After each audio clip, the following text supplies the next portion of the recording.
I think if I was trying to give advice to anybody else in a similar position to me, I would be saying to them, you've really got to listen to your people first and foremost, because our teams across our different businesses are a real litmus test for me as to what's going on, not just with themselves and their own aspirations and their own struggles, their concerns about how things are going in the wider economy and their own challenges.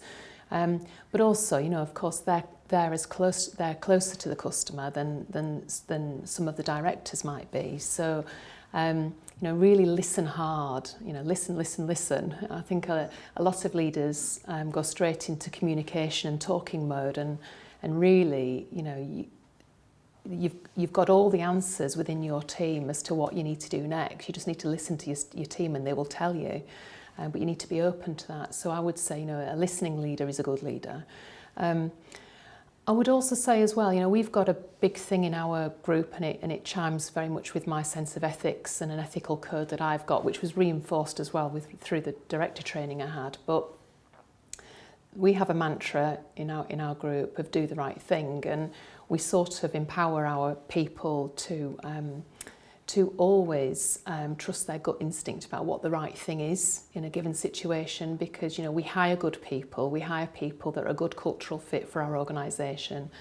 They are decent people, they will make the right judgment call, and when you are in a very rapidly changing situation and there's a lot of uncertainty in the world, all you can really do is rely on the culture of your people, that they will behave in an appropriate manner and do the right thing with your customers or with their team members or whoever it might be. So, I think that trust in your team, if you've hired the right people, and if you haven't hired the right people, you probably need to start again, but if you've hired the right people, do trust people. You've hired people with brains and with a good code of ethics, then you're probably on a fairly decent route. But I would also urge people not to be complacent. I mean, we don't know what's around the corner ever. Nobody gives you a crystal ball in business.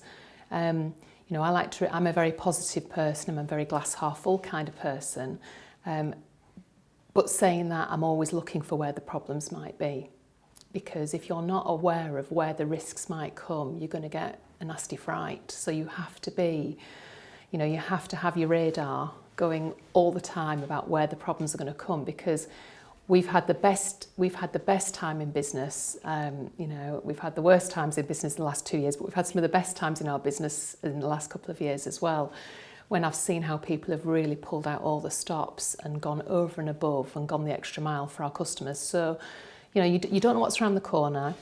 Flexibility, positivity, but do not be complacent and be ready. And in business, and certainly in our privately owned business, that tends to mean, make sure we've got cash.